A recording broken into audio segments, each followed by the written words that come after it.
Good evening, everyone, and welcome to the Two Tired Dudes podcast. On this podcast episode, we will be discussing horror stories.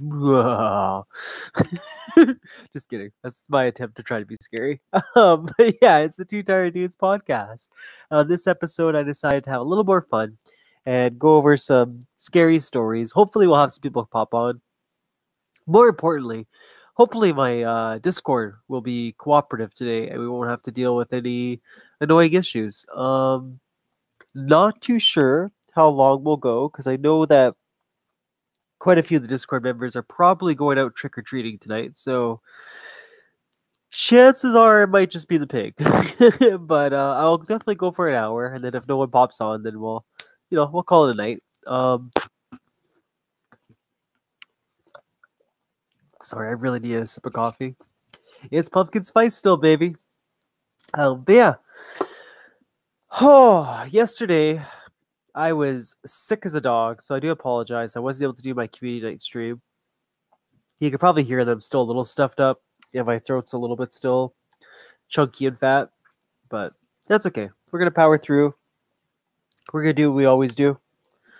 There we go. That's the thing I want. Oh, where do we begin? It's crazy that it's the 31st. It's even more crazy because some of you are probably wondering, Pig, you never did your chicken thing, which I have to say back to you is, you're correct. But here's why. So the first 2 weeks I was kind of focusing on my visit, and these last 2 weeks, I really got to time things better. I got to stop putting like projects when work is just literally eating my life away. So this month is like, I had a visit coming up. We had the the Christmas flip that's going to happen tomorrow. I had the day off, thank God. So it's up to my work to make that miracle happen. So good luck to the team. I did all I pretty much could. Normally you'd have to like flip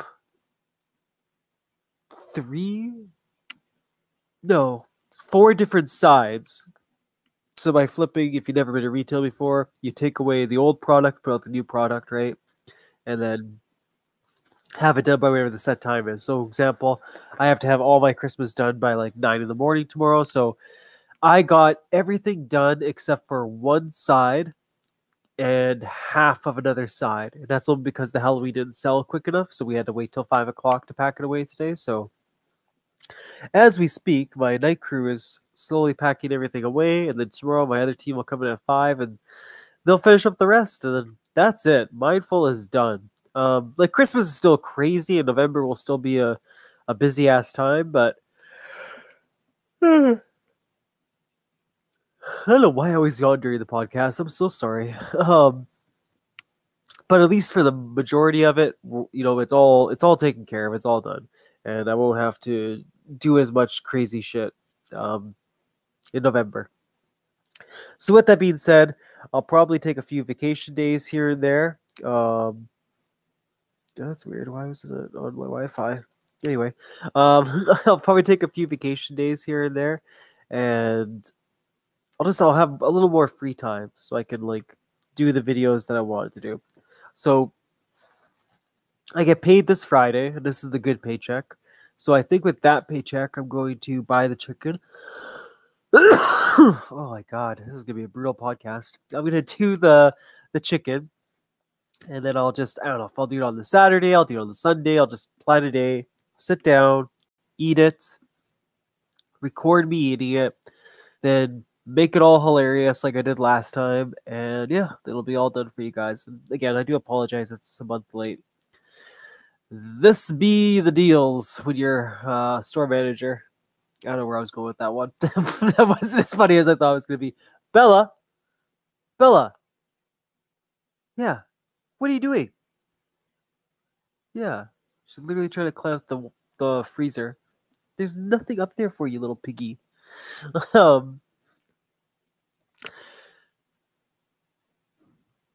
I also have a Bloodborne video that I'm working on. So that one I haven't done much work on since like a week ago. So I have to get back on track with that. Here, 1 second. I got to blow my nose.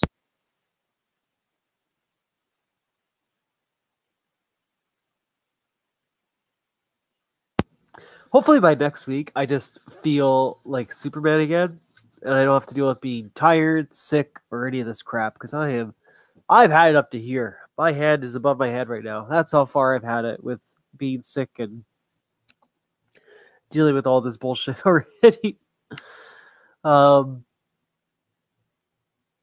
Yeah, so I want to get the Bloodborne video done.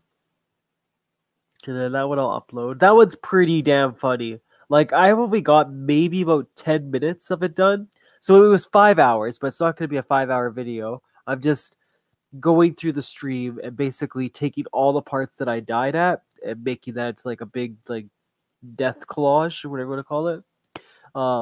But like, let me tell you, some of the sound clips, some of the gifs, and just some of like the things I pop up on screen, like word wise, I lined them up so perfectly. Like I'm happy. This is gonna be a good video. I'm so excited. So I can't wait for that one to be finished so I can show you guys. I think you guys will have a really good laugh at it. I'm also trying to get some stuff worked out with Jimmy. If you don't know, Jimmy's a dad. He had his zombie baby, as we call it. And he's really tied up right now, right? Plus me too. Like I've been tied up with work, so we should have our podcast episodes coming up pretty soon. Me and him are just constantly bouncing ideas though back and forth. So even though we're not doing the podcast right now, right? Hopefully we'll be able to start one soon in the next couple of weeks. We've had, I think, at least 3 different podcast episode ideas. So I like that about us. Like me and him just always, trying to think of the next topic. We also got another side project that we're working on that I'm not going to talk about or announce until we actually have a little more detail figured out with it. Right now, we're kind of just playing the field with this idea. But if it actually works out, I'm going to tell you right now, it is going to be an amazing experience for you guys. Like I'm smiling so hard because I want to like give hints, but I really shouldn't yet because it's still too new. You know what I mean? We still haven't worked out any of the details. We're kind of just firing ideas back and forth. I gave him a little bit of homework to do because in this particular area he doesn't have a lot of experience in, so he's gonna try out some things and see how he likes it, and then he's gonna add the Jimmy touch to it, and that's the part I'm excited for. Because for those of you who never got to talk to Jimmy, and I know I shut him up a lot. I shout him out a lot. One reason he's my best friend, but 2 is because he is such an idea guy. You know what I mean? Like if he actually had the ability to have a little more free time, I would be so excited to see what he would do with his streams, what he would do with his YouTube channel, because that guy could come up with the wickedest stuff. And it's so much fun, like even just doing a podcast with them, but also like this new adventure we're trying together. Like I'm freaking pumped. Like we started talking, I was just throwing ideas at him and just kind of see what sticks. And then he would throw something back at me, and I was like, "Dude, this is why I love you. Like you're thinking right out of left field." So yeah, I don't think it's gonna be like a big moneymaker idea, but I think the people that this idea will click with, they'll really get into it, and they're the ones that'll help us take it to the next level. So I'll leave it at that. Give us probably, as terrible as it's going to sound to say, give us 6 months. We're probably going to need a while to really put together the pieces of this. And then once Jimmy's comfortable with it, because I would tell you all about it right now. That's how excited I am. But once Jimmy's comfortable with it and he's like really on board, and he's like, okay, like mindful, I got an idea of where you want to go with this. Here's my idea. I'll be like, I love it. And we'll just take it from there. Yeah. I honestly can't wait. There's so many ways we've come about this idea, and like everything he's kind of thrown my way, I'm like, dude, that would be sick. That would be so sick to add into this idea. um, when like we actually do get to announce it, I'll tell you all the ideas we had, and I know for those that have knowledge in this area, will be like, dude, you're onto something, because yeah, I know it's been done before, but I can't think of anything that's done it, so that's a good thing. You know what I mean? Like, I don't mind if someone's already had these ideas before, but I think Jimmy and me will add a brand new touch to it that many people haven't thought of before. And the good part is that it's something I'm very familiar with. I've literally done it my entire life, so I have lots of background knowledge in that field, to help us create the perfect way of doing this idea. And then, like I said, with Jimmy, with his creative out of the box thinking, he's going to add that special touch that's going to make it stand out. So I'm very excited. I'm very honored, to be a part of Jimmy and doing this project. Yeah. I'm going to say one last time. Shout out to you, Jimmy. I fucking love you, man. Like, I cannot even begin to describe how happy I am that we became friends and that we have so many things in common. Like, that's the coolest part about all of it. Yeah. Shout out to the gym. So speaking of that, and leading us into our next topic, it is October 31st. Mindful has survived 30 days of playing horror games. I I didn't watch as many horror things as I should have. Cheyenne and I probably got through about 4, maybe 5 movies, so that kind of sucked. Not on her though; it's on me. I would put on Family Guy, you know what I mean. But gaming wise, I honestly stuck to it. Oh, my throat right now. On and off stream, I just continued to play just horror games, which, oh, 2 weeks into it wasn't bad. These last 2 weeks, I wanted to rip my eyeballs out.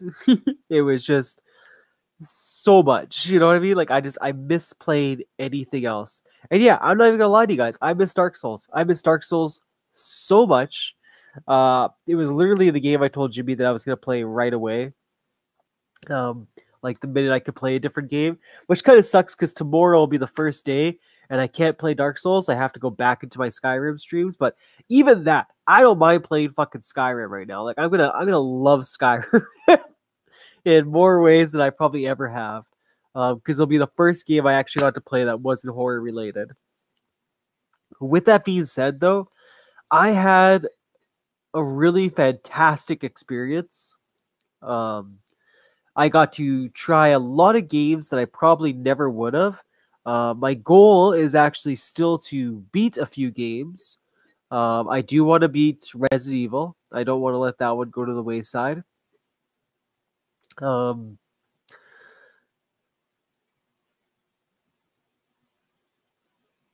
The Last of Us. Sorry, I kind of drawing a blank there. I couldn't think what I was gonna say. The Last of Us is another one I definitely want to play. Uh, what's another one I wanted to finish up? Resident Evil was for sure. Resident Evil 4 as well. Put that in there. Um, The Last of Us.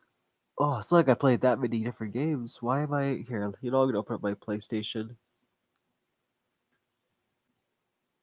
Yeah, we did Bloodborne. Bloodborne was pretty good. I got more into it the second. Oh, Until Dawn. That's the other one. So I definitely want to finish Until Dawn. Um, it really sucks that I can't play it on stream, but I will probably beat all 3 Bioshocks again, because I love the Bioshock. I wonder if there. I really wonder if there is a way I could record Bioshock. You know what I mean? Maybe if I play it on the screen and I have the Chromebook facing the TV and just record it that way. It would be the shittiest quality known to man, but it would be a way to do it. So maybe that would work. I should try that. Oh, we missed a Pokemon. My bad. Um, yeah, I guess that was it. Wow, I'm kind of shocked. So Resident Evil 1 I played. Resident Evil 4 I played, Until Dawn I played, The Last of Us, Bloodborne. I did play quite a bit of State of Decay in the beginning, and then I kind of fell off that one. And then the last game, shout out to Lost in Random. By far the best horror game I played. That wasn't okay. It is a horror game, so I'm happy that it still fell under that element. But it's a lot of trading card game, so TCG. It's heavy on dice mechanics, so your dice is kind of like your mana. So for those who played, any trading card game, usually you need mana, resources, something to cast cards. In this game, it's dice. So you're collecting these little crystals that fall. It powers up the dice. Inside the dice holds all your cards. You may have a hand of, 5 or 6 cards, and that's your max. And then you just roll the dice, and you get to play all the cards that you want to play. It's so cool, though, the game, because if you've ever watched The Nightmare Before Christmas, or Tim Burton, like any kind of movie he has, it is that art style. And I just love it. I don't know if it's still on sale. If it is, please go out and buy it. You will not regret it. It was $5 in Canada. Jimmy bought it for $3 in the States. So again, the States wins. Here, I just gotta blow my nose one more time.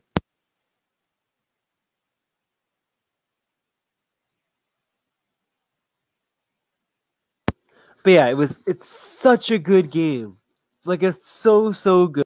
The main characters are called Even and Odd. It's a little play on words.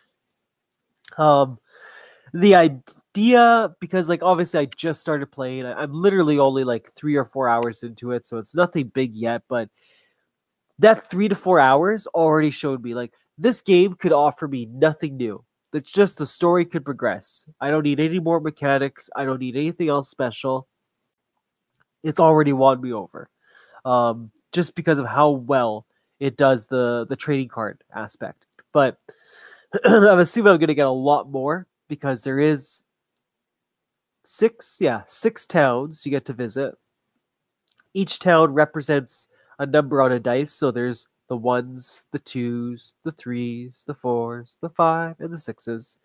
From what I understand, 1s are like the poor district. So that's where, all the castaways go and stuff like that.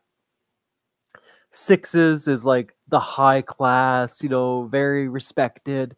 That's where the queen lives, who's the main bad guy in the game. The queen is pretty cool. She's like this big, tall figure. Has a very unique mask on. Kind of has like crown for a head. Just gonna drink some coffee. Just really gives you that Tim Burton bad guy. I know I keep saying that, but like hopefully if I editing, I do this right and I post up a few pics of all this stuff. When you see her, you'll be like, okay, I get what he's going for. This is the kind of figure that would literally like, it's, how do I say this? It'd be like a shadow that kind of like, takes over the whole area when it stands up. It's like, it's that kind of domination when this character enters the cinema scene or whatever part you're at in the game. So yeah, so when you turn 12 years old, from what I understand in the game,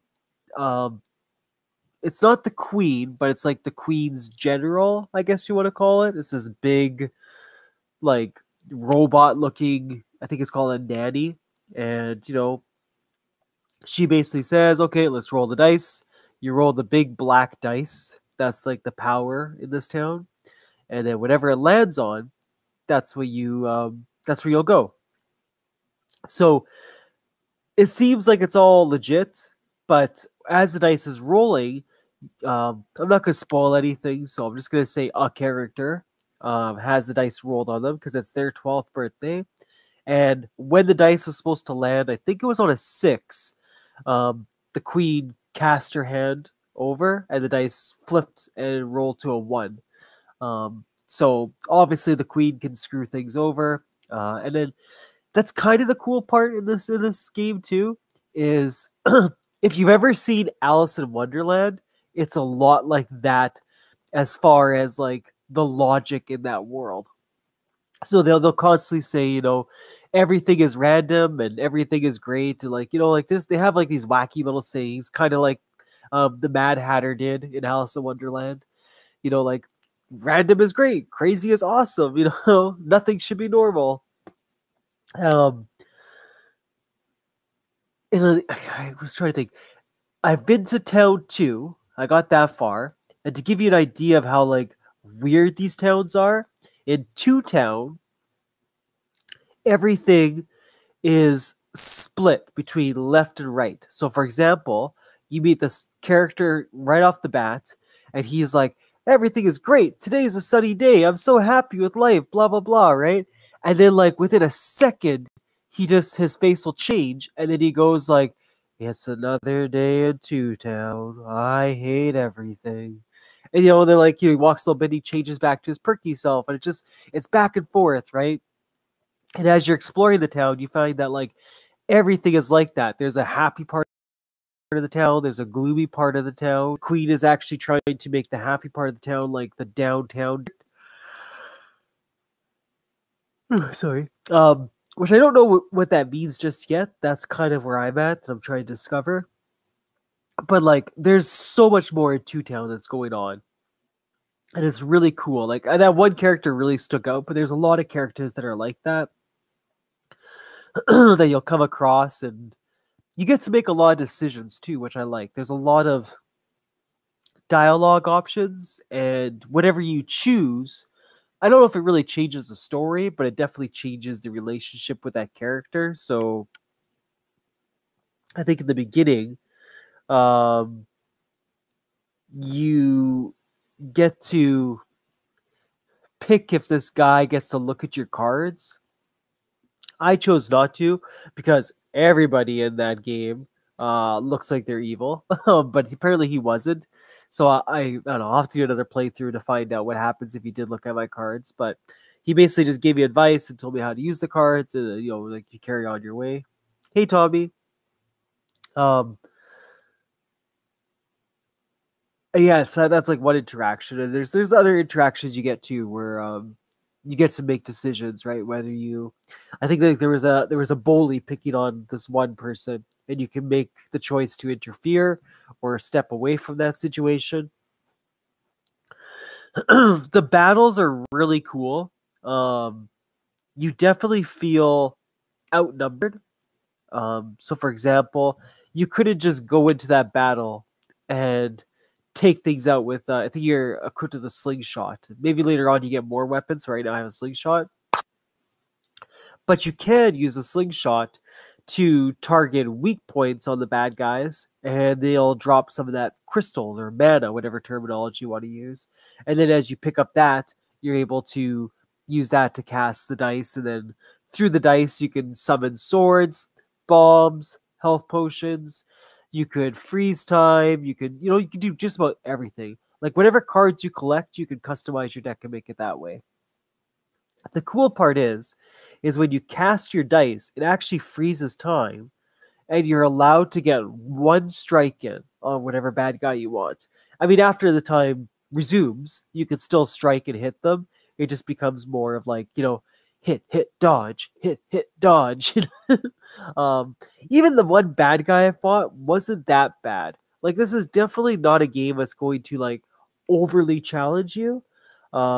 If you're good at making proper decks, you'll probably find that this is pretty easy.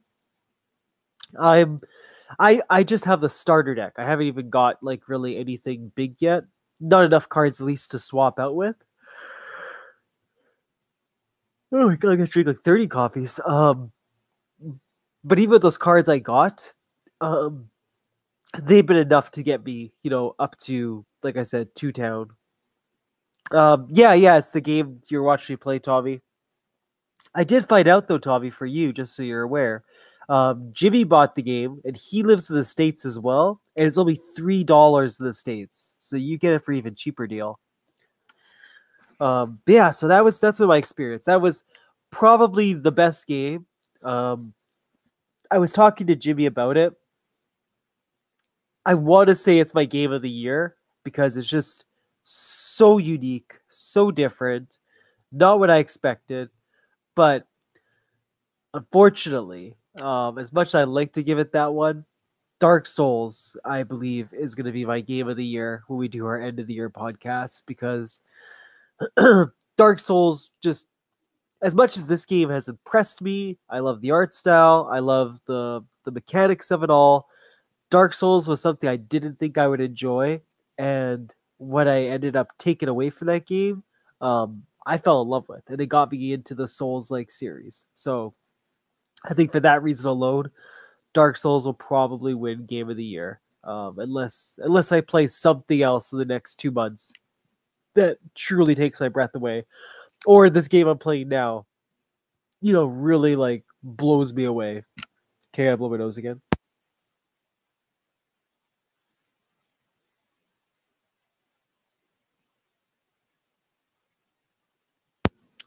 So there's that one. Um, I did play, like I said, Resident Evil. I've kind of talked about them enough already. Um, you know, Same thing that I said in the previous podcast, right? The first Resident Evil is beyond impressive. Shout out to both Tommy and Jimmy who helped me get through those games. We didn't beat it yet, but I definitely will stick with it. Like I said, I want to beat Resident Evil. I enjoy it a lot. Again, it was kind of like Dark Souls. I wasn't expecting a lot going into it, but when I did go into, like, when I actually got just to play that game, right? It really surprised me. It was kind of what I expected Resident Evil to be about, but it was all the little extras they did. Like I said before, having multiple cinema scenes for different ways that you might approach the level or the mansion. Um, having the zombies come back to life unless you light them on fire. Like, just simple little things that really made that game stand out. Resident Evil 4 was exactly what I expected. It's the very action paced Resident Evil, and I'm not hating it. I kind of like it. It's that game that I feel like I'll probably beat it one level at a time.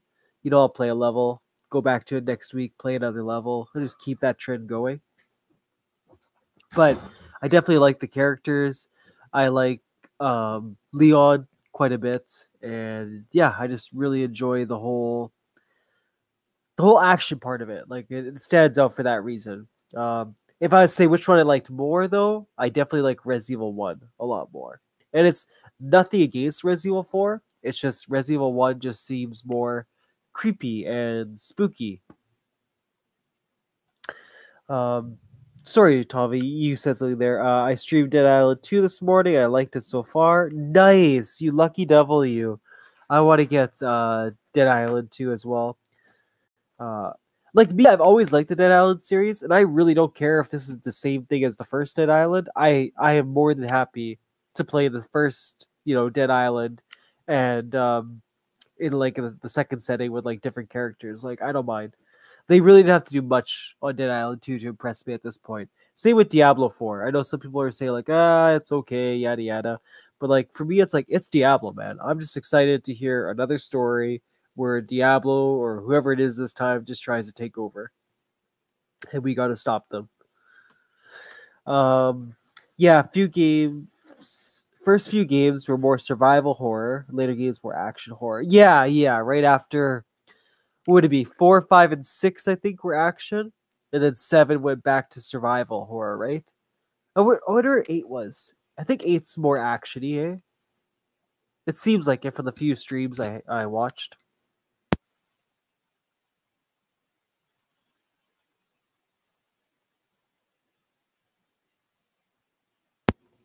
Okay, maybe my fault's only gonna make an hour because my throat's already acting up.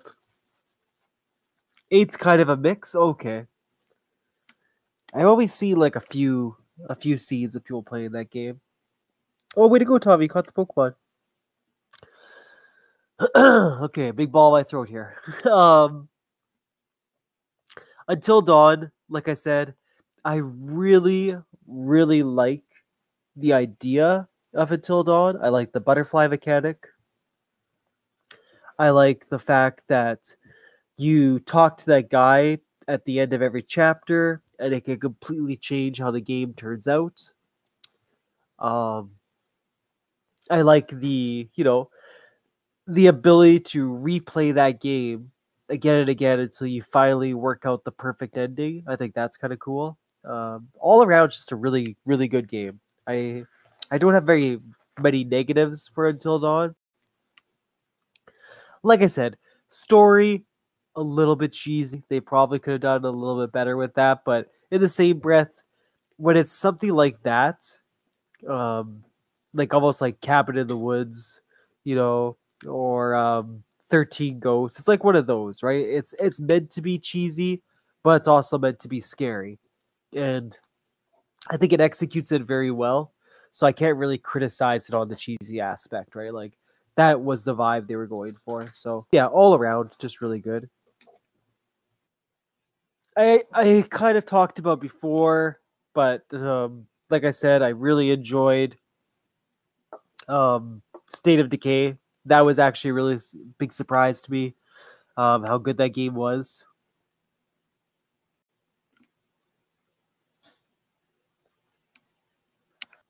Yeah, so State of Decay, that one's pretty good.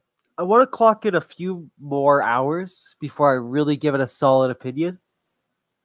But what I played so far, I really enjoyed. The only part I didn't like is the first night of the Horde. I had no clue what to do. And I felt like I just kind of winged it and got lucky. I just, oh, legit, all I did was take car after car and run over zombies. I don't know if that was the strategy I was supposed to do that night. I don't know if I was supposed to build things in the base to help myself out. Like, I had no clue. But that was working, and I just stuck with it. I almost died a few times, but I managed to survive. But yeah, I feel if that one was better explained in the game on how to handle that situation, I might have done better.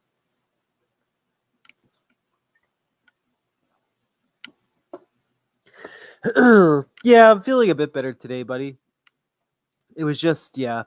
Yesterday, like, I literally got home and I just took 3 blankets, wrapped it over me, and I just passed out. I was like, I'm cold. I want to be warm. Cheyenne even had like soup and tea ready for me, right? And like, I didn't want to wake up. I was like, no, I'll just wake up and have it when I'm awake. I needed to sleep for the next couple hours. Mindful doesn't get sick often, but when he does get sick, it's a big baby. Um, then we played Bloodborne. Bloodborne was really, really good. Yeah, good old Shy Crayon. Bloodborne, I think, okay. I went into my birthday stream, played Bloodborne, didn't like it that much. Played it about 3 more times afterwards. Still wasn't enjoying it. Then I decided to do one more restart.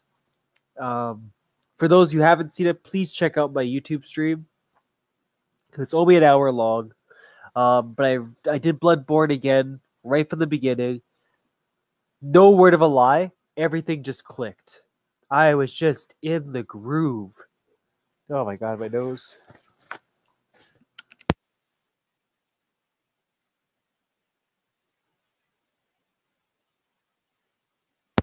Okay, that was a good one. But yeah, I was just in the groove. Like I was literally. Aw, thanks, Tommy. I appreciate it. Um, I was just zooming through the game. Like I think I died. I'm gonna say twice, but really it was just once because at the very beginning you're supposed to die. So I ended up getting all the way into the second boss. I didn't really realize I skipped the first boss. I got to the second boss, and then that's where I ended up losing. I beat his first phase. His second phase just owed my ass. I couldn't get past it. I found the music box that JW is hinting at. But even with that, I still found it to be a bit of a struggle. Yeah. Like I was able to use it, and that did freeze the guy like JW said it would. I got a few good hits, but then no worries, buddy. Um, but then when I went to go use it again, it didn't do anything. Like it was working, right? But it didn't freeze him. So yeah, I'm a little bit confused on that. So I'll have to maybe fool around with that a little more and see. I did, however, defeat the boss on the bridge. I'm sorry, I'm drawing a blank on what his name was. He's like the big demon that's screaming. Um, Almost looks like a giant tree. But anyway, I took him out first time. That was wicked. It took every health potion I had and like a lot of dodge hit kind of mechanics. But yeah, we did it. We took him down. It's really weird. Okay, like Dark Souls, I I think it took all the way until I got to the gargoyles to learn how to dodge and hit and dodge and hit. Whereas in Bloodborne, like it feels like that game forces you to just get in the heat of battle and just learn how to dodge, learn how to use the gun at the right time. Like I feel that game kind of forces you to be more like close counters, Whereas Dark Souls, you can kind of go, okay, so there's this hill up here. I could go up to that hill. The bad guy's gonna struggle to get up it. I get a few good hits in. Dance around the arena, go back up the hill again, do that pattern. Like there's ways around beating those bad guys. Even like the first, I call them mini bosses, but I don't know if they really are. But the first like mini boss I got to fight in Bloodborne was this giant pig, and he seemed like he'd be really tough. But even him too, like I was able to maneuver around him pretty easily. So I don't know. I was originally gonna say that Bloodborne was harder than Dark Souls, but after that playthrough where everything started to click, Dark Souls is still much harder, I find, than Bloodborne. Yeah. I mean, there's still a lot more Bloodborne, obviously, to experience, but just what Dark Souls has offered me so far, that's definitely seems much more challenging. Even like leveling up in Bloodborne is really nice. Um, Besides leveling up, getting the blood shards, that really makes a big difference. And kind of just like Dark Souls 2, you have to figure out which bad guys drop them. I think I got that part figured out. I have to practice a few more times killing things to see. But I'm pretty sure I figured out the guys that drop the blood shards. So once you know that, like in Dark Souls, for example, you fight those big knight guys, and they drop I think it's called titanium shards, and that helps you level up your weapons, your equipment. So once you figure that out, you just grind that area until you're satisfied with the haul, and then you just do your thing after that. Yeah, yeah, I think that's my honest opinion. Bloodborne is a little bit easier and less grindy, I'll say. I could do a full run in Bloodborne, and I was good for the boss battle. Um, Whereas Dark Souls, I probably spent what is it? Yeah, 24 hours grinding before I even took on the gargoyles, like the first boss of that game. What's that, Tommy? Still got quite a few trophies to do, but I did get perfect trophy for being the boss. So he damage. Wow! Way to go, Tommy! I miss Slay the Spire. I can't wait to jump back into that game again. Slay the Spire is a damn good time. It's one of the few games that I will probably buy on the PlayStation, on the Switch, and for Xbox because it's that good. I want to be able to play that game on every system. I feel like once I buy it for the Switch, though, that will be my Switch game. Like that'll be the game I'll just play when I'm bored, kind of idea. I should probably download Gems of War for the Switch. That'd be a good Switch game too. Just something to play, in your downtime.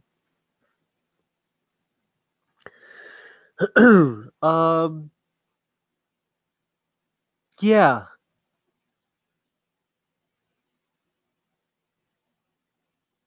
Oh, and then The Last of Us. The Last of Us is. I know I'm gonna get punched in the balls for saying this, but The Last of Us is The Last of Us. You know what I mean? Like, it's good. It's not that it's bad. It's good. It just, again, it was something like God of War where it got hyped up so much. And it's not that it's a bad game. I think I just went into that game with such a bigger expectation than what it could actually deliver to me right now. And there's some cool levels, but I don't know, they weren't as cool as people were making them sound. So I'm really excited to see the TV show because I think the TV show is going to nail it in a lot of ways that the game didn't for me so far.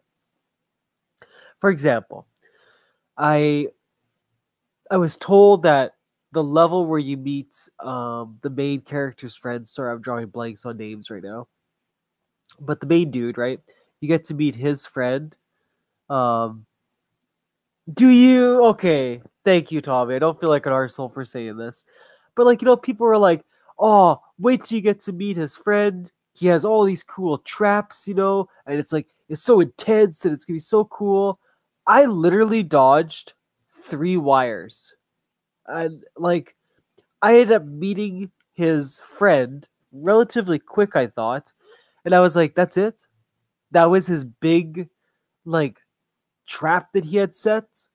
And like it is neat. Like you get caught in one of them and you're upside down and hordes of zombies are attacking you and stuff like that. But again, like it maybe took me like 3 or 4 tries to get past that part, but it was hard because I was upside down. It wasn't hard for any other reason. You know what I mean? Like I don't know. It got hyped up so much, and like I just felt like that level was really disappointing in the end. And again, like I'm glad that for some people, The Last of Us really impressed them in the same way that, um, yeah, maybe that was it too, Tommy. Maybe you're right. Maybe it's because it got spoiled for me that didn't impact me as much. But then, like people were saying, like, okay, they wish that the TV show covered that area a little bit more. But like when I was playing the game, that's what I thought about the whole time, and I was like, but how much more could the TV show really cover? Like, I mean, unless there's more to this guy later on in the game, and I haven't realized that yet. But by the sounds of it, it's Joel. Sorry, Joel and his friend kind of like shook hands, parted ways. Like as far as I know, I'm not going to see this guy anymore. So if that was the big area with all his traps, it wasn't as impressive as I thought it was gonna be. Like I was expecting, like I'd be dodging bear traps, almost like Resident Evil kind of cheesiness. Like big boulders are gonna come chasing after me. Like I was expecting like real traps, not just a few barbed wires, a few trip wires. Like that's not that impactful. So that's my hot take on that game. But again, like I said, I ranted and raved about Dark Souls, and I know people that are like, it's bullshit. And I was like, I get you. I get you. For some people, that game's gonna be nothing. And that's the same thing for The Last of Us, For me, I'm gonna play that game, I'm gonna beat that game. But I don't think it's gonna be a game that I'm gonna be like hyping up as like, this is the best thing that's ever happened. It's not that for me. But I am happy it was that for a lot of people. Um, I do get Joel and Ellie though. I will give props where props is deserved. Their relationship is definitely impactful. Obviously, I know a lot of the spoilers that happen, but I can see why. Like even though I know the spoilers, I'm sure I'm still gonna cry when it comes to those parts, because their relationship is really tender. It's really sweet. Even as you're playing the game, there's little parts that you can click on, right? And then Ellie kind of gives you some feedback. Like there's like a video game which talks about the video game. There's like a part where you're walking through this like ghost apartment, you know, like where you're basically avoiding clickers and all that kind of stuff. And then what does she do? She just starts whistling because she wants to learn how to whistle, right? Like it's just cheesy crap that just makes you go like, "Aw, she's kind of sweet," you know. And then you're happy that Joel's kind of like getting that daughter relationship from her.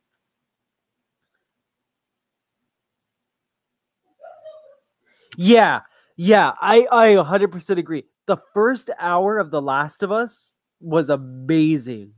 That was fucking intense, and then it kind of dropped the ball. Um, so you're right, Tommy. Maybe if I give the second half a chance, maybe I'll feel a lot more um, better with the pacing of that game.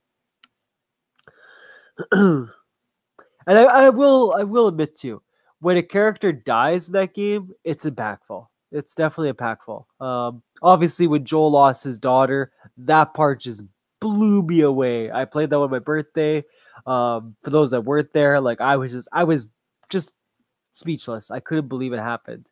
I couldn't believe that's how she died. I'm not going to ruin it for anyone in case they haven't seen it, but you know, spoiler, she will pass away, but you can find out how. Um, and then later on, when Joel loses his, I was gonna say it's his girlfriend. There was some connection there. There was definitely some connection there with that girl. And when he loses her too, I was just like, what? Like I think I was streaming at that moment too, and I was like, that's fucking mind blowing. So character development and character story, amazing job in The Last of Us. Pacing in the game, they could have done a lot better with it. And I have played it in easy mode. So maybe under more difficulties, there's I don't know, maybe they add more clickers or maybe the clickers are more intelligent. I don't know. Um I mean, not like it really matters because that's the other kind of boring part is there's a lot of stealth, and I'm not a big fan of stealth. I don't like, I get it. There might be a few levels where you have to do it, but that game's like, no, bitch, you're doing all stealth, and I hate that so much. I'm much more like, bring it on, and just like ready to fight everybody, right? Um, yeah, I think that pretty much wraps up um all the games that I played during this month. I'm just trying to think if there's anything I missed. The Last of Us, Resident Evil. Oh, is that you, Sleepy? Hi. Hey, Sleepy. Hello. Hello. Hello, hello. I was just rambling. Hello. Hello. Happy Happy Halloween. Halloween. um, Sorry, what'd you say, Tommy? I have a small video of me getting 5 trophies on The Last of Us.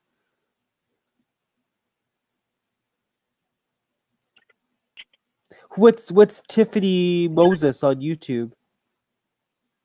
Is that where I have to find the video, Tommy? That's pretty cool. You got 5 trophies. Um, yeah. The Switch, I didn't really play too many horror games. Like I was playing horror games, but there was nothing that really stood out that I would shout out. They were all kind of like, yeah. I got to play Layers of Fear. Layers of Fear is always a good time. But yeah. Okay, okay. I'll look that one up then, Tommy. That's cool. Is there a reason why you were on that YouTube channel? Like someone was like someone just took a video of you, or like how did they get that?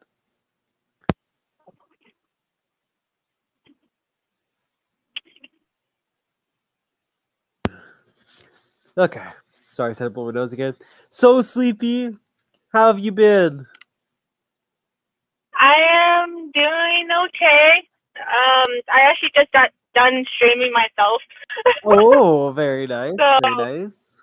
yeah, was playing a spooky game with a few of my friends. Um, so we were playing Phasmophobia as promised, and yeah. How was it though? Do you like it? So it's fun. Minus the fact that the ghost kept going after me. But it's fun. I enjoy it a lot actually. I would 100% play it on stream again just for shits and giggles. That's pretty good considering you don't like horror games. That must be a pretty special one. I don't. Yeah, I absolutely despise horror games. Because for me, like Valorant is already a horror game. I'm pretty sure some of you guys have came on my stream and watched me play Valorant. I'm already like, what the fuck, Yeah. But yeah, I'm doing a part 2 stream later tonight with Valorant. I'm kind of done with Phasmophobia for now. But yeah, it was a lot of fun. I would definitely play it just to hang out with friends. Yeah, I haven't seen anything on Xbox yet, but I know it's supposed to get that game at one point. So when it does, yeah, I think Valorant should come on Xbox actually soon. I don't know. I heard a little rumor. I don't know if it's correct or not. Oh, what? Yeah, because they're talking about mobile game for Valorant. They were talking about all this stuff. Especially, I want to play Valorant tonight because there's a new agent that just came out today, and it would be nice just to let everyone see how he is, what his abilities are. I'm excited. So yeah. If it does, Sleepy, I'm gonna save that game just to play with you. I want my first experience definitely to be playing with you. Oh, I'm so bad. That's okay. I'll be terrible. Yeah, and also, I don't know. I don't know if I told you guys, but today is actually my 24th. So I'm doing birthday streams today. I did a birthday stream part 1 earlier. I'm doing part 2 of my birthday stream later tonight. Oh, I'm so sorry. Is today your birthday? Yeah. Oh. I'm a little Halloween baby. Yay! Happy birthday, Sleepy. Aww. Thank you. Thank you. But so I'm just I celebrated with my family yesterday. I'm going to celebrate with my boyfriend's family tonight. That's where I'm in my car driving, but I'm going to his house right now to celebrate with his family. You guys are on Bluetooth. I'm safe. Don't worry. I don't. It's fine. So I'm gonna go celebrate and eat with his family, and then I'm gonna do part 2 of my birthday stream later, for 8ish. Okay. My time. So if you guys want to hop in and just say hi and hop back out, that'd be great. I love the support anyway. Of course. It's just I just want to spend. I was supposed to stream a lot earlier today, but I was supposed to start streaming at 1 or 2, and then when I got home, because I worked half day today for work. But when I got home and I took a shower, I took a small little nap. And so I streamed way later than I was. Oh, I feel that. I've done that a few times. But, so I feel bad about it. So I feel bad since I started streaming late. Might as well do a part 2. And just celebrate my birthday, honestly. That's so cool that your birthday's on Halloween, though. What are the odds? Yeah. So fun fact, I was actually born at 7 months. I was 2 months early. Wow. So my birthday was originally, my mom was originally due for me in December. But I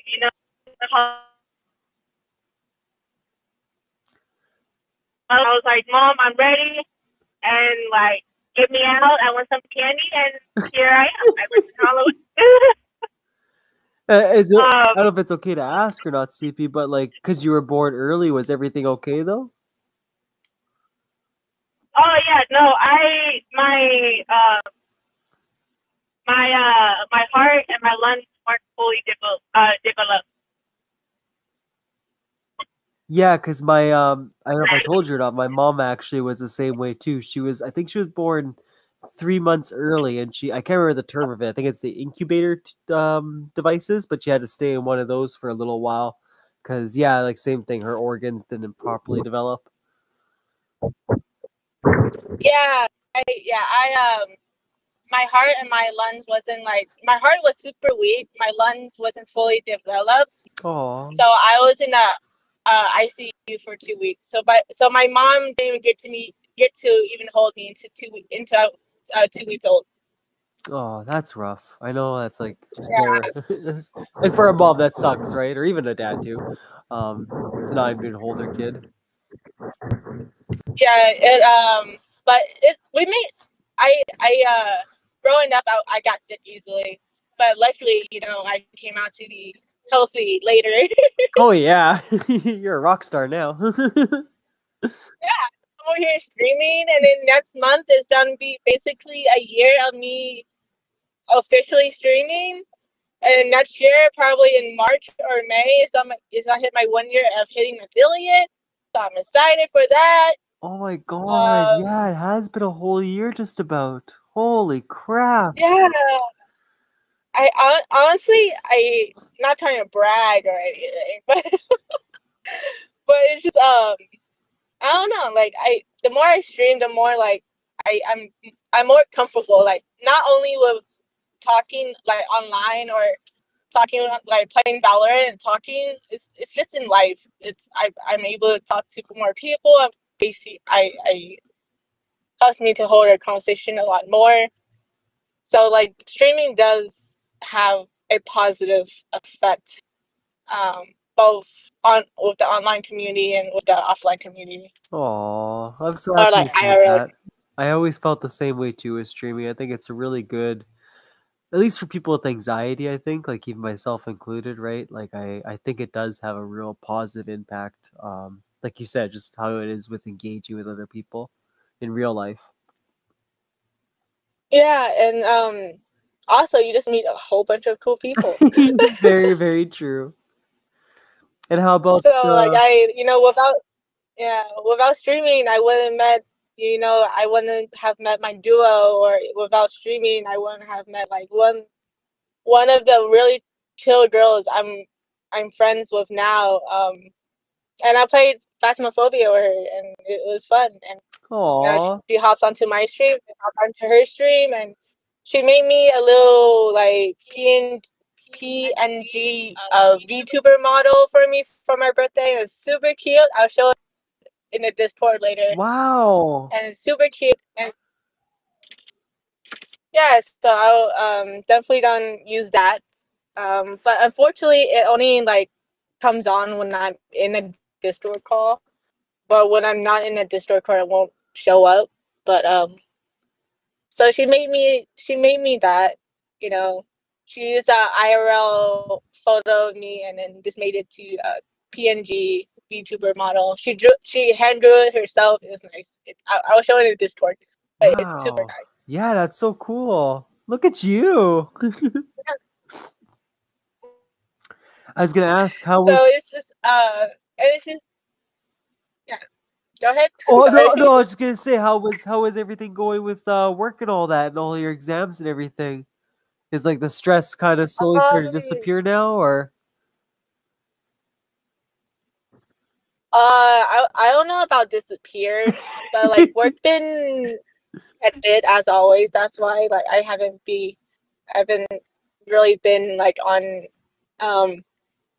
community, like talking with the community on Discord or anything because of work. no, I'm no, trying I to stream a figured. lot more. I'm trying to stream a lot more and just to like, instead of doing it for reviews, just do it because I want to do it. And just like meet a lot of cool people. because I met a lot of cool, like, interesting people on Valorant, and they're super chill. And then I'm trying to think what else. I'm retaking my bar exam. I think not tomorrow, but next Wednesday. I'm retaking my bar exam. Oh, okay. But and then I think that's all. I think that's it for me. It's just,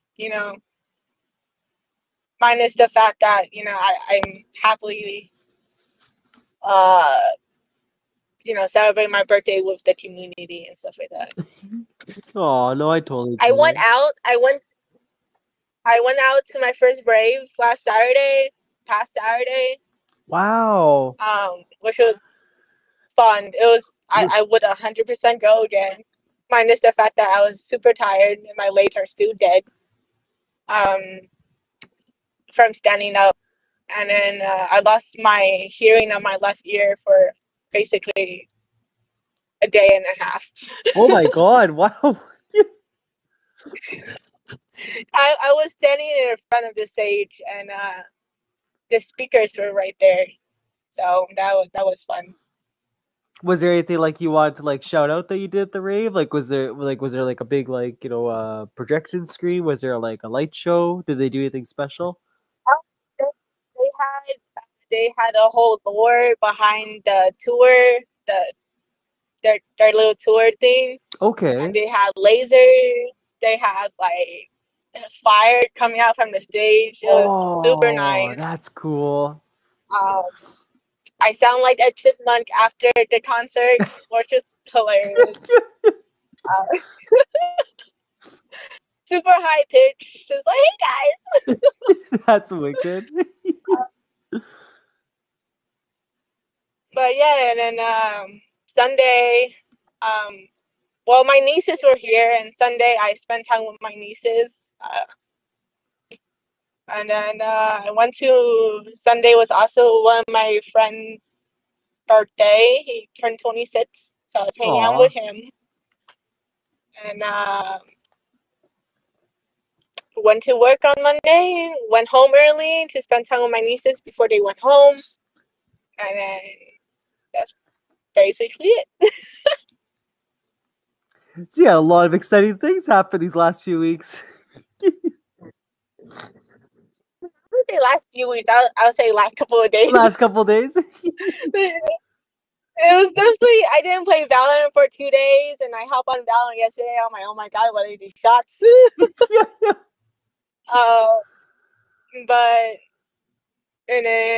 it's like, it's fun. The past few days been busy, but really fun. Definitely a week, definitely a birthday weekend, a birthday day to remember. Great. I love it. I'm happy for you. Once again, though, happy birthday. That's exciting. But yeah, how you been, Mindful? I'm kind of like you. I just been so busy. Like this month sucks for work because it literally just takes away most of my time. We had a head office visit, so for 2 weeks I was just focusing on that. And then tomorrow we have to have our Christmas flip done right at 9 in the morning. So the last 2 weeks I've been cleaning it all up, making it pretty in there. The team's gonna come in tomorrow at 5. I'll have the day off because there's no reason they can't get it done now. All they gotta do is just make it look nice, and yeah. And then Mindful's free again. So November I could be a lot more active. But October it's always a hard month to be active on Discord or anything. So I do apologize. Yeah. I totally apologize. I know I dropped the ball on not only engaging with you guys, but also just popping on streams. Because yeah, just literally just working from like 5 or 4 in the morning till like 5 in the afternoon. Yeah, no, it's totally understandable. All of us are, late to like kind of late, mid to like late, like mid-20s to like early 30s. So all of us like have families. All of us have like jobs that we all have to attend to. Yeah. So it's just I say, well, one of us actually just recently had a little baby, or a little Jimmy. Shout out to Jimmy. Baby daughter. He drives me nuts, though. You know, like every time I ask him, he's like, I'm not like tired, but not too tired. He's like, so instead I stayed up and played blah blah blah game. I was like, God damn it, Jimmy! This is the one chance I had to catch up to you on video games, and you're still playing. That man is too good with his time management. Yeah, I talked to Jimmy a few weeks back, and I was like, how are you? How you been? How's work? And we're just catching up. And then Jimmy's so funny. I joke around with Jimmy before his daughter was born. I'm like, you better send me a picture of little baby zombie. And he's like, don't worry, you will. And I honestly thought he was like little joking, and then he actually sent me a picture of the little baby zombie. I'm like, oh my god. Yeah, right. It's the one where he's like holding his arm. Yeah. Oh my goodness. I was like, she's so precious. She's so cute. Oh yeah. I was like, Jimmy, she's as big as your arm. Like she's like nothing. Oh yeah, that was a cute pic. Me and him was actually joking about you, Mindful. We need you and Cheyenne to have a baby. Like, we need your little community family to grow. When are you and Cheyenne to have a baby? Everyone's having babies. What? No, I need Mindful and Cheyenne to have a baby boy. I need a nephew. I already have a niece. I need a nephew. I will use my mind power to make sure it's a boy then. But it's we have a few people in our community, in like our little community, that are actually like parents. Some are grandparents. But no, it's fun. The community is really fun. I know, it always makes me laugh. No matter like the different age groups throughout our community, it's like everyone has that same like fun-loving attitude. I just love it. Like you could never guess someone's age, right, based on just how they're talking sometimes. Oh yeah, it's we're all kids by heart. Yeah. Like, if people know that this community, we're all kids by heart. We we made such immature jokes, and like, are you sure? Are you so and so age? Like, what? So true. But it's just like, yeah. I was gonna ask you, Sleepy. I don't know if you have any or not. I think I have a few I have to share still. But the idea for today's podcast was just if anybody had any like horror stories or any like spooky stories that they wanted to share. So it could be like one that you just had like real life happen to you, or it could just be like, a campsite story that you just really enjoyed. I'm not sure if you have any or not, but if you wanted to, you're more than welcome to share any. Real life, IRL.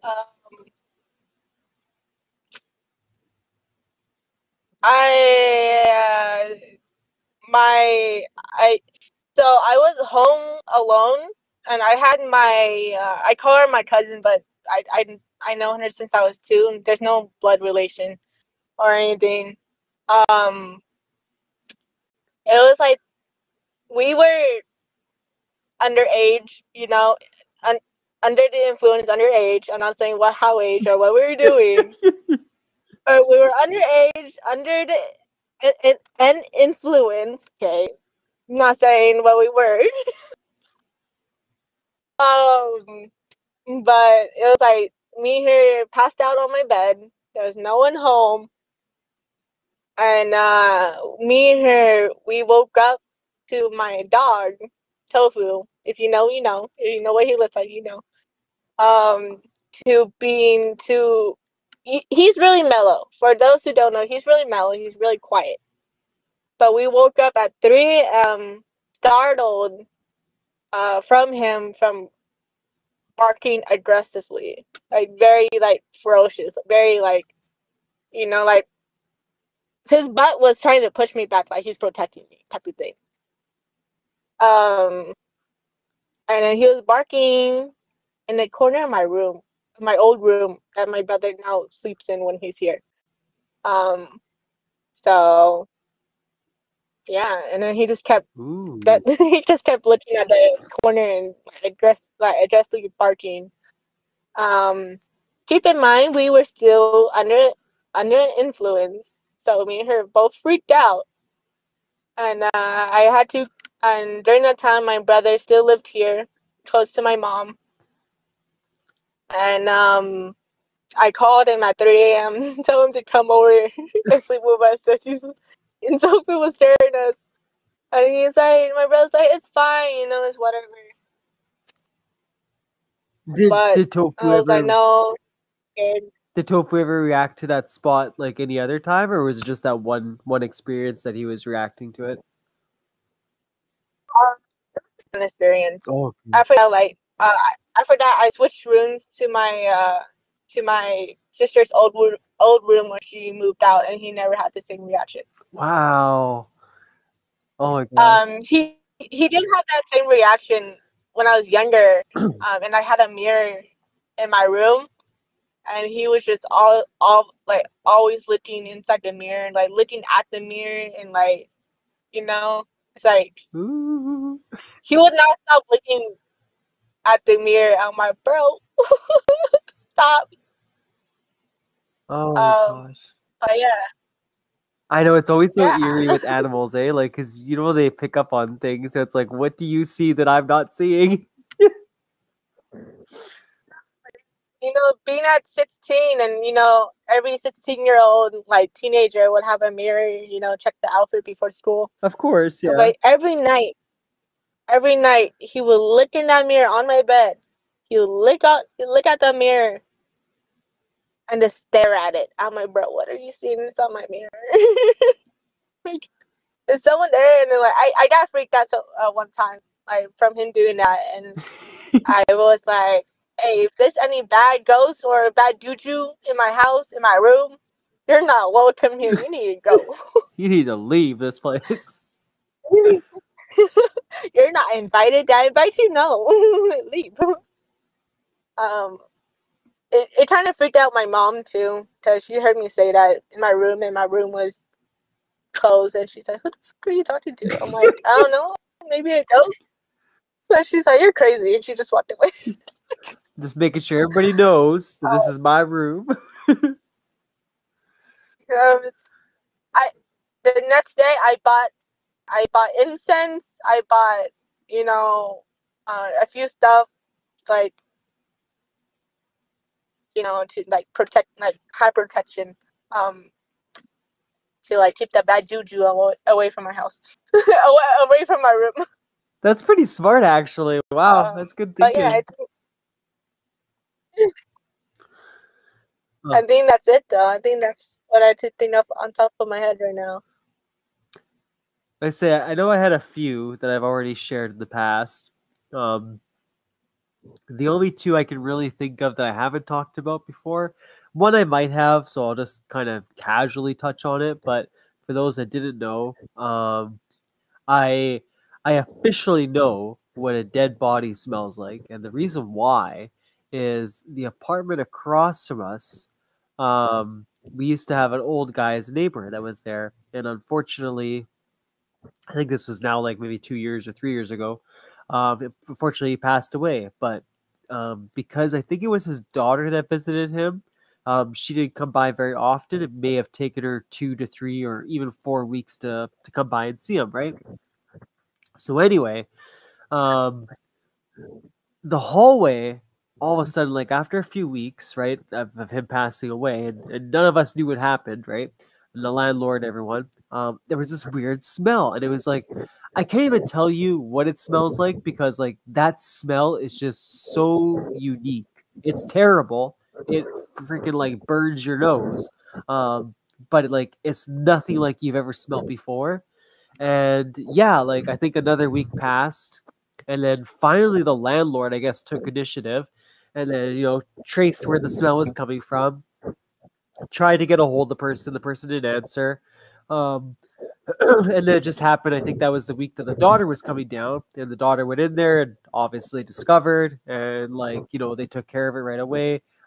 It was natural causes. It wasn't anything crazy. But it was just the fact that that guy, you know, I think he was either in his chair or his bed. But anyway, he passed away, and he was just, that body was just decaying, right? It was like literally right across from us. So that alone already has me spooked out because, you know, like obviously restful spirits didn't get its proper, you know, respects given to it. So I can only imagine what's going on in an apartment. And I can say since that's happened, we've at least had 4 to 5 different neighbors go through that apartment now. Obviously never got to find out from them like what happened, but like I'm assuming it has something to do with that. And most of them don't even know that someone passed away in that apartment. Because I mean, I guess that's something you really would disclose right to your next tenant. But I'm going to assume that you know, that apartment is bad luck now. Because it's like we do get rotations in our apartment block, but it's not that rapid and not that quick. But that one particular apartment now is constantly getting turned over. So that was probably like the creepiest experience I ever had. As far as like scaring myself, I've talked about what my cousin used to do to me. She tortured the shit out of me. I've talked about my one experience, you know, where I felt my grandma who passed away saving my life from a car about to hit me. My other paranormal one I never really touched on before was when I used to live in the house that I grew up in. So, excuse me, for those that don't know, I used to live with my grandma and grandpa. My mom had a bad turn of events, right? And we ended up moving in with them, which was great. Fantastic people. Honestly, the most loving individuals you could ever have. And I think it was the best thing for my mom at that time because they really supported her. They pumped her up. They gave her the motivation she needed. So it was a great experience.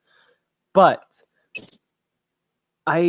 we originally lived in the basement, and I remember I never had a problem with the basement.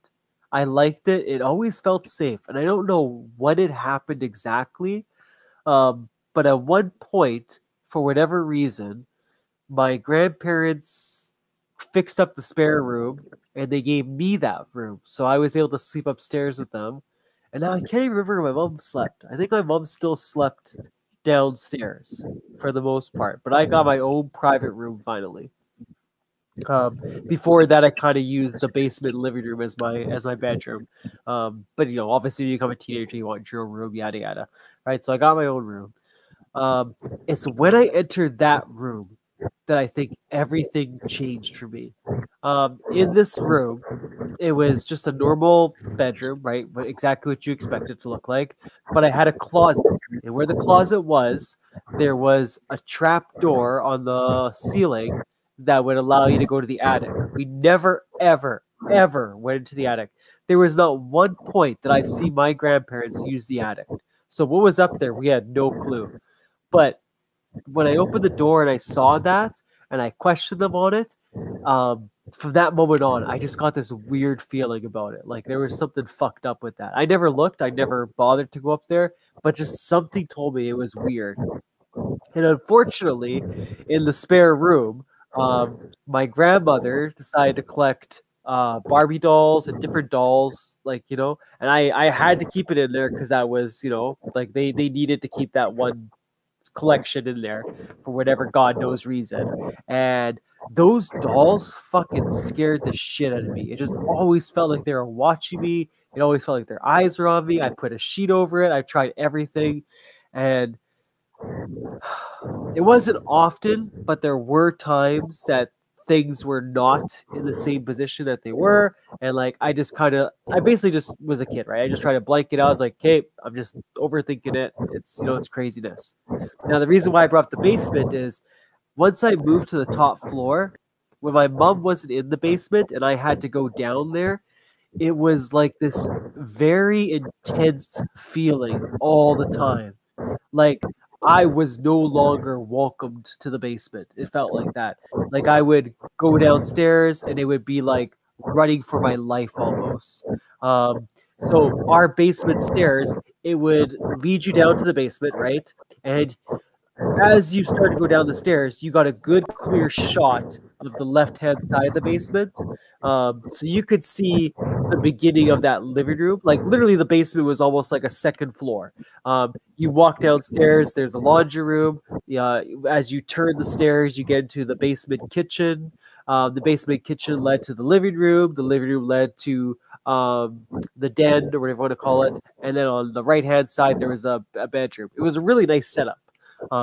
So anyway, go down the stairs. I could see the living room, and it's like that's when the feeling just intensified. It was only when my mom wasn't down there. Whether that's made me feel safer, I don't know.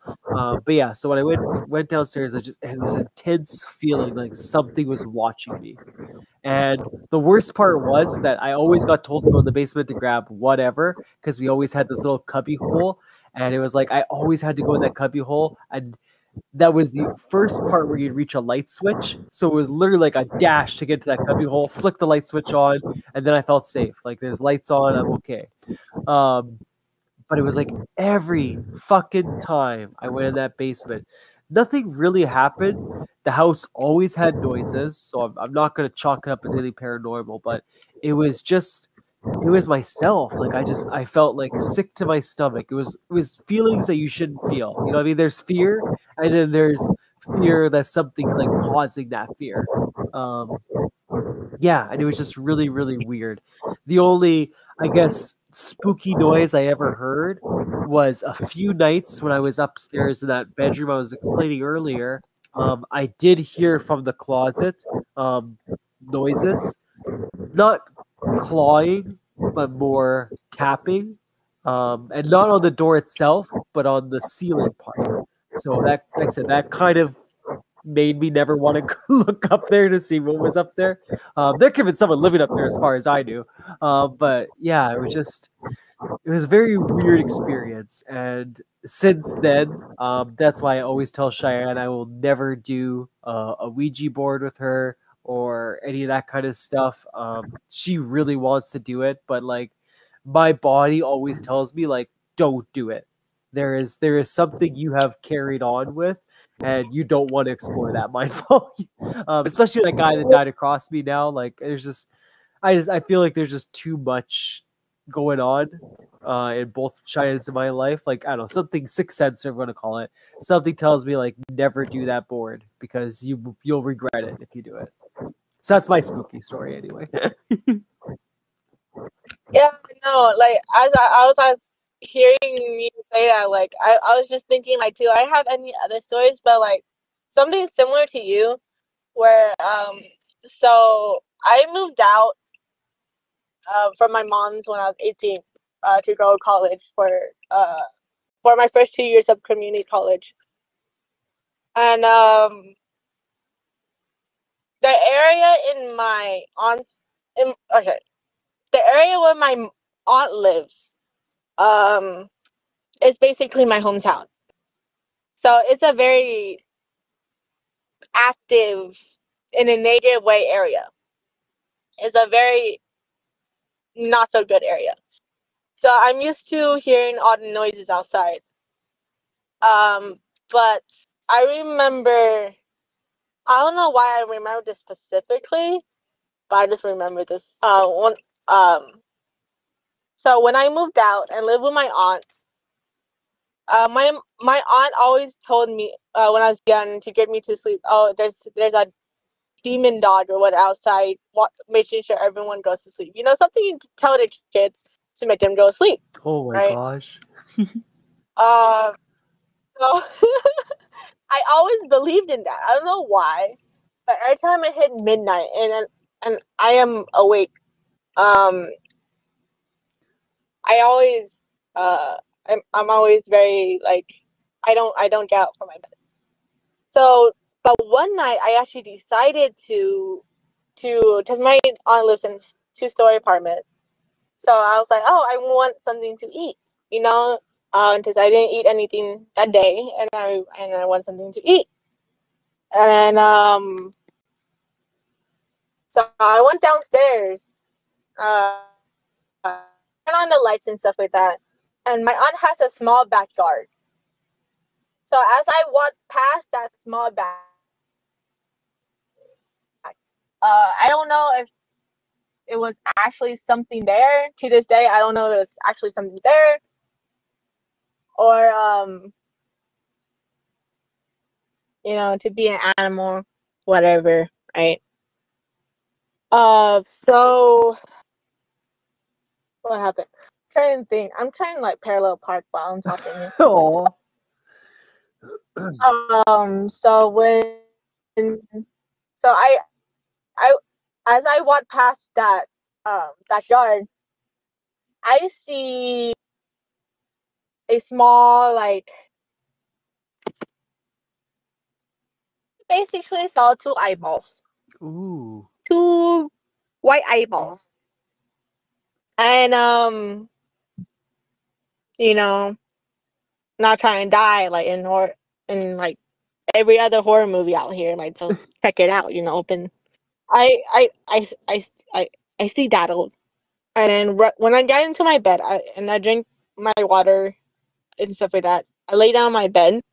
As I was falling asleep, outside my window, I was upstairs at this time. Again, it's a 2-story, so I was upstairs. Outside my window, because my window was facing the street, I heard like a small little growl, Ooh. and from that, I never got up again. Like, I didn't get up to check what it is, because like after I heard that small little growl, I heard a cat like sounding like it's in pain. Like, it was in pain or whatever. It was not a good sound, and I was like, no. I'm like, no. Oh, that's so And scary. that was, yeah, I was like, no. I'm like, dude, what if I actually want to check? Like, to See, like, this day, it still freaks me out to this day. yeah. But I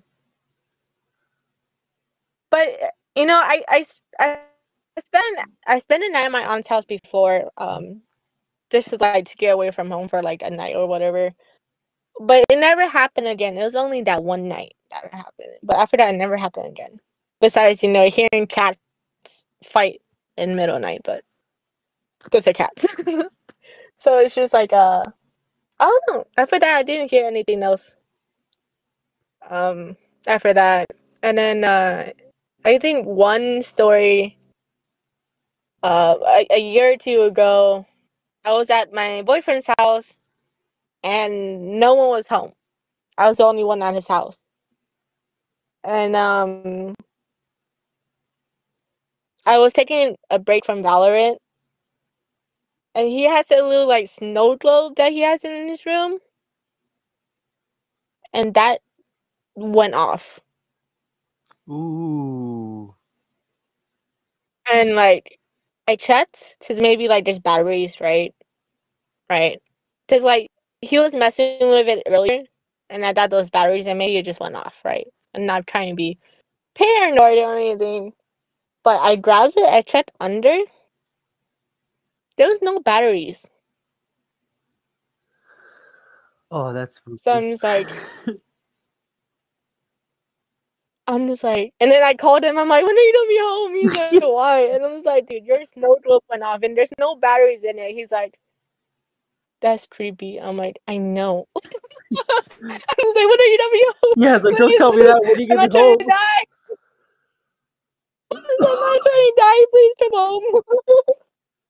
And he's like, you're tripping. You're overthinking. I'm like, dude, it has no batteries, and it just went off. How can it go off without any batteries? Right? And he was like, I'll be home soon. I'm like 5 minutes away from home. I'm like, okay. I think that's a lot of people to have like a struggle with believing. Like, they're scared, like watching a horror movie or playing a horror game, whatever the case is. That feeling. What it's like to just be scared because something's scaring you. And then, like, what you're describing, right? And like what I was trying to describe is there's a different level of fear. It's almost like your body is like warning you, like, like, this is not right. Something's wrong right now. And I'm like a firm believer. Like when you get that feeling, like go with it. If you're going down a street or wherever the place is that you are, you're getting that feeling. It's your body's way of trying to warn you, a sixth sense, so to speak, right? So yeah, whenever someone like tells stories, I always I listen to like how their reactions are to it, but I also listen for those key indicators, right? And for me, like even when you're describing, right, like I believe you because like I totally get that level of fear, right? Like it's different, like I said, than just watching a horror movie or something like that. It's a hard to describe feeling, but it kind of like takes all over you, right? Like I said, for me, when I went to that basement, right, like it was in my stomach. I wanted to throw up, and there was no reason to want to throw up, and like my heart wasn't even pounding anymore. It just felt like it was like still, and I was like, "Okay, this is not right. I shouldn't be feeling this way." Yeah, that's so. Because like, since my family is very like spiritual in that sense, right? Because my mom and I are Buddhists, and my mom has a really strong sense about that. And like like before we go anywhere, like if something feels off, if she feels off, she's like no. So definitely it's like it. When I was listening to you, hearing you like talk, tell your story, like I feel like it was a bad like. I wouldn't say bad. I wouldn't say it's a demon. Bad, like something that's not good is telling you to leave, or something's like warning you, like Yeah. don't come here. And it's just like it's not meaning to like hurt you or anything. It's just like it's a. I guess yeah, it's more of a warning, like don't come here, like for your own good, don't come here, or like get out of here type of feeling. And because I experienced that too, where I have a feeling where like I shouldn't be here right now, like I should get out of Yeah. here. So it's just like so it's definitely like you said, sixth sense telling you like I don't feel safe here, or like I better be careful or be aware around my surroundings, or what, stuff like that. Yeah. Yeah. Totally. But yeah, no, it's just it's just interesting because when I tell people like my stories about this, they're like, maybe like they try to go all like psychological on me. I'm like, why are you trying to go on? Why are you trying to go psychological on me on someone who's studying psychology? That won't work for me. I know your games. Like I know how I feel. Shit.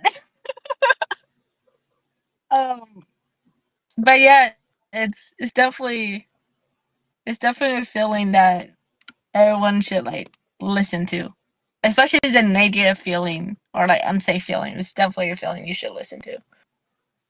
Yeah, I agree. Like there are some things for sure to use logic with and all that, but yeah, what you're saying, when you got that feeling, right, just trust it. There's a reason why you're feeling that way.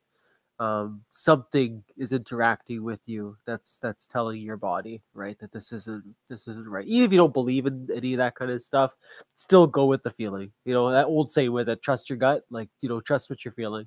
Yeah. And I just I had that feeling multiple times, and I always trust in it. I trust in it when a few years ago, my cousin and I, again, she's not my actual blood cousin. We grew up together. Me and her was at my community pool thing because we live in a mobile home, so there's a community pool, Oh, and me and okay. her is the only one there. And something told us, and she felt this feeling too. It wasn't me only. She felt this feeling too. She felt how I felt. Something told us, because we're like swimming. We're the only one there. We're swimming. We're having fun, but we stopped. We all of a sudden we stopped at the same time, and we looked towards the deep end of the pool. Like again, it's just 5 feet. It was just 5 feet. But we're in a more shallow, like 3 feet pool, side of the pool. But me and her stopped, because me and her's like, oh, let's go to the deep end and let's do all these tool flips, right? But me and her stopped, and me and her, I don't know why, but me and her just automatically had a feeling of get out of the pool. Ooh. And then we got out of the pool, and you're like, what? Like, our heart started beating fast. And we're like, we should get out of the pool. And she's like, yeah, we should get out of the pool. And then, like, we got out of the pool, and we're like, what the fuck was that feeling? You know? Like, are we being paranoid? Are we, you know, stuff like that? Like, are we tripping? Are we just being paranoid on, like, you know, what's happening? But that was just that was the experience. And then I went the first time I went to Hawaii last year. I was snorkeling, right? We're taking pictures of the fishes by the by the corals and stuff like that. And then you know, I was just having fun under the water and taking pictures of the fishes, the turtles, stuff like that. And then I kid you not, no one was behind me. My mom was on the shore. My stepdad and my boyfriend was like far off. You know, they were deeper in the ocean. So I was in the middle. I was by myself. Kid you not, I felt something pull my leg, Ooh. and nothing was behind me. No one was behind me, and I felt someone like physically like slide their hand and try to like tug me, and I just got out. I'm like, I'm done. And I was like, Oh, that's so scary. so I don't know about. I was like, I told my mom about it, and when I got out, I told my mom, and my mom's like, good thing you got out. I'm like, what do you mean? Like, you know, like I felt like a hand like trying to pull me like slightly, like touch me slightly to like the shore. And like when I told my mom, she's like, good thing like you got out. I'm like, what do you mean? And she said, that might be a warning, you know? That might be someone who unfortunately probably drowned or something in the ocean, and they probably as a warning that, you know, you should get back. And you know, a few minutes later, my stepdad, my boyfriend came back, and they came back to the shore early, and like, why you came back? They're like, oh no, the water got super rough. Like it's a high tides. Like the waves were like Wow. dangerous. And I was like, oh my god. I'm like, holy shit. Like few minutes before that, I got my like leg trying to tug a little bit, and then like all of a sudden it came back, and the water the waves are like dangerous. Like dangerously high, and I'm like, oh my god. See, that's And my mom's like, oh. that's like that's the And then cool she's like, part, maybe. right? Like with all that stuff is you Yeah. never know like there's chances you might come across a bad energy or a bad entity, right? But there's also those times where like it could have been like you said, it could have been someone that passed away previously in that water, and though it might have been spooky what they were doing, it was like a warning, right? Like it's really neat that you can get like both the good entities and the bad entities, you know, happening to you. I don't know. Besides, you know, that one time Tofu was barking aggressively, but all the entities that I felt was more like warnings. It wasn't anything bad. Besides that one Pacific night I told earlier. Besides that, everything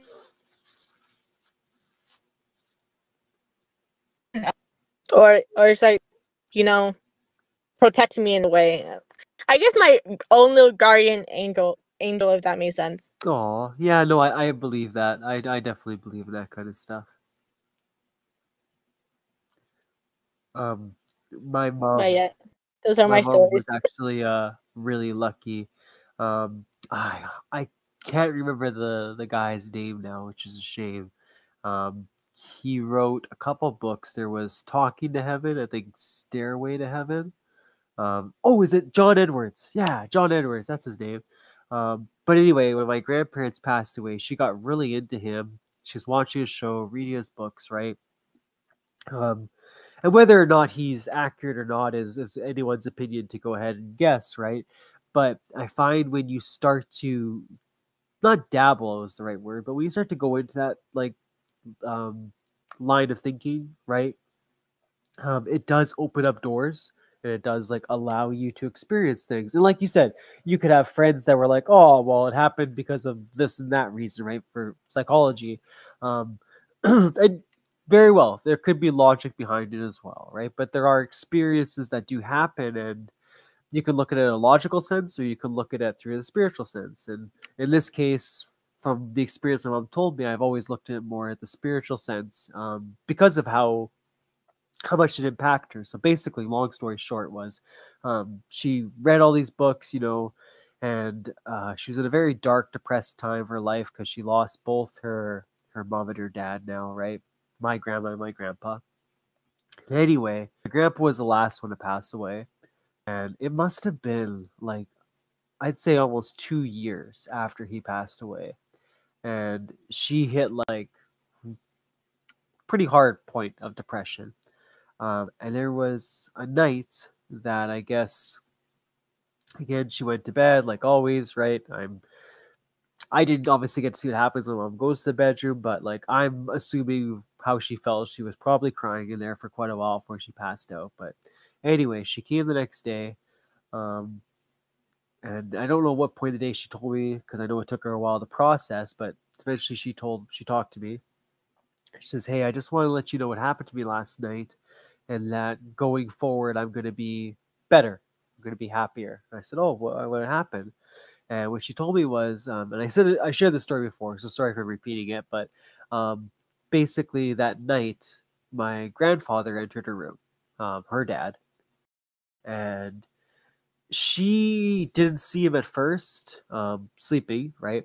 Um, but what woke her up was he touched her hand, and the only reason she knew it was him right away is because my grandpa had like hairy hands, like not hair all over, right? But he had like that old man, little patch on the top, and like he used to hold my hands and arm wrestle with me all the time, right? Like I know what she meant when she said like it was that feeling because it wasn't like his hands were hard, like he used lotion and all that, but he had that that rough working hands kind of feel when he touched you. Like this is the guy that was a farmer for 60 years, you could tell. But anyway, yeah, so she had that feeling, and she says I woke up and I saw him sitting there by my bed, and he looked at her and he says, "It's just time to let go." He's like, "I'm happy. You don't need to worry anymore. You just need to let go." And the rest of the night to her was a blur, but that was the most visual part, she said, of her night. And then she woke up the next day, not sure how the conversation ended, not sure when he disappeared, but that was the majority of it, right? They had a very quick conversation.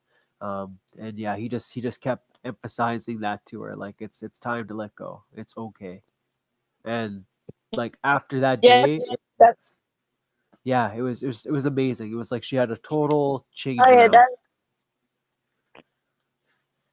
yeah, that's really special. That's them letting them.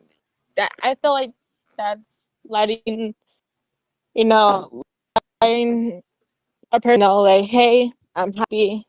I'm in a safe place. You don't have to worry about me. I have no regrets, type of thing. Yeah, I think so. I'm like you So too, it's right? Like just I've done psychology and all that before too. So like I know there are reasons why her mind could have done that, but I can see how passionate she was, and like I said, I've looked at books and stuff like that too with her. So like I choose to believe the spiritual side that yeah, maybe that did happen. Maybe that actually was that entity, just trying to let the pain go. So whatever reason, it worked out really well. Like I said, it was just like night and day with her. She really beat what was dragging her down. So yeah, that's probably the coolest experience. Unfortunately, my mom had it. I didn't have it.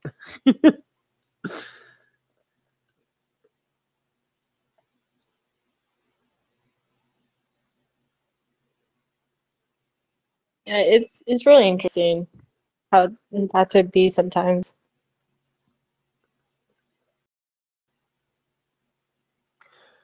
But yeah, that's all my scary stories, Sleepy, and spiritual stories. It's really cool. I don't think you've ever mentioned before that you were into Buddhism. That's really cool. I've always admired. I don't want to call it religion, but yeah, I've always admired that path.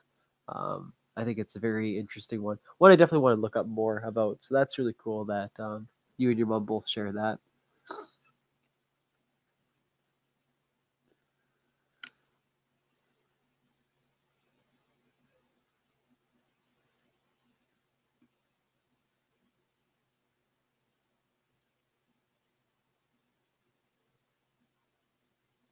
Oh, are you still there, Sleepy?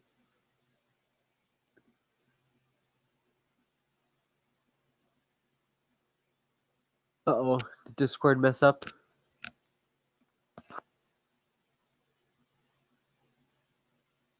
No. I'm sorry, Sleepy. I don't know if you're still trying to talk or not. I think Discord might have messed up a little bit. I don't think you're muted. No.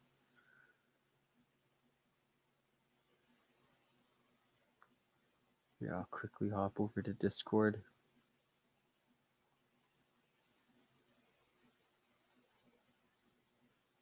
Oh. Better. Oh, yeah. Okay, now you're back on again. Sorry, I'm like getting a whole bunch of like calls and stuff like that. So I'm like, and I'm on my phone. So hold on. No worries. I was gonna wrap it up anyway. Well, thank you so much for hopping in on your birthday and sharing a few stories with me. Like I said, it was really cool. I got to learn something new about you, and I like that.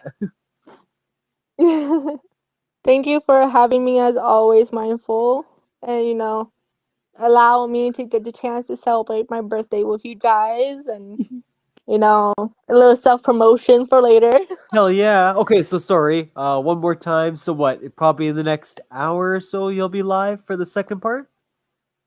Yeah, we part it's 6:45 for me right now. So I'll probably be on 8:30, 9ish to wrap up my birthday with everyone.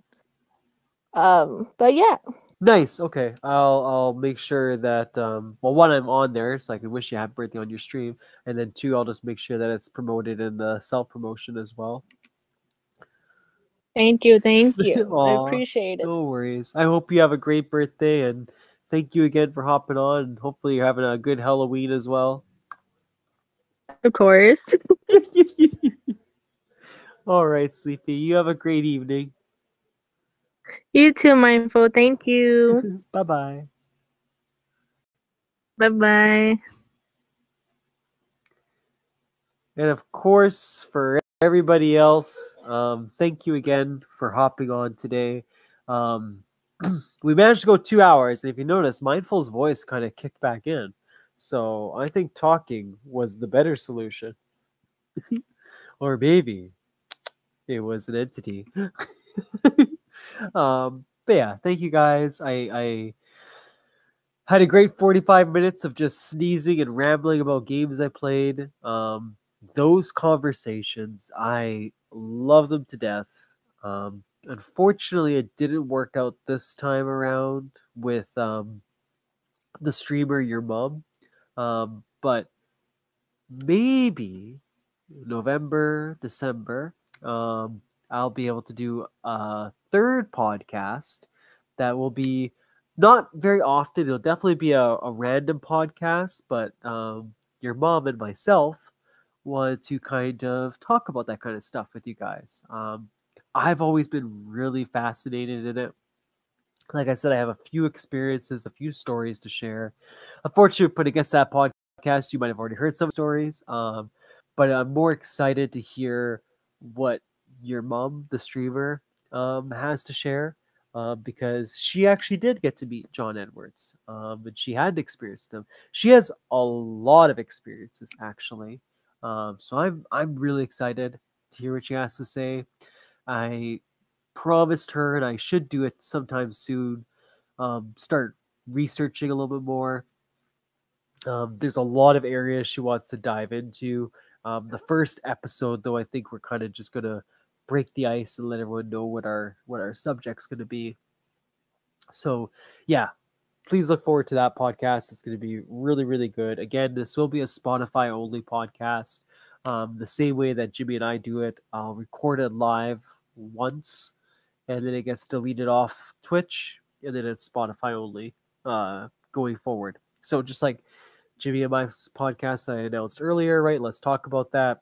I think we have up to 4 episodes that are on there right now that are unique and only on Spotify. Yeah, I'm just really excited. Having this conversation started with Sleepy just really got me excited to have that talk with your mom, because I love these kind of stories. Like I said, I know there is definitely it's definitely a particular audience that will enjoy it. So I do respect that. I do get it. Some people just don't believe in that, and they look at it from the logical point of view. Totally understand. I myself do believe in it, and like I said, it's neat coming across people that feel the same way. Maybe once Mom and myself pump out a few podcasts, maybe I'll throw that up. That Sleepy's also kind of interested in that same element, and maybe she could hop on and share a few more stories too, and enjoy that conversation. We'll see how it goes. Anyway, definitely at the beginning though, I just want to have Mom just so I can get to hear her experiences and really give her a chance to kind of pour her heart out, right? Because she's very passionate about that and very wise when it comes to spiritual energies and paranormal, and even, I don't want to call them mythical animals, but you know what I mean, like the dark creatures that we don't really talk about too much. Yeah, that'll be an exciting one. But yeah, thank you guys so much. I hope you're all having a great Halloween. If you have kids, I hope you had a great time trick or treating. I don't know how it is the rest of the world, but in Manitoba, where I am, I'm seeing less and less trick or treaters, and that always breaks my heart. When I was a kid, like the streets were just full. Everyone was having a good time, and yeah, it's kind of sad to see that tradition slowly disappear. So hopefully, wherever you are, you're keeping it alive and well. We're giving the kids something to enjoy every year, something memorable, right?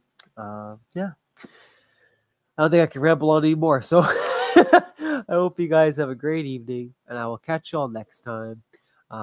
Thank you for a great Halloween. In all honesty, this was a really good month.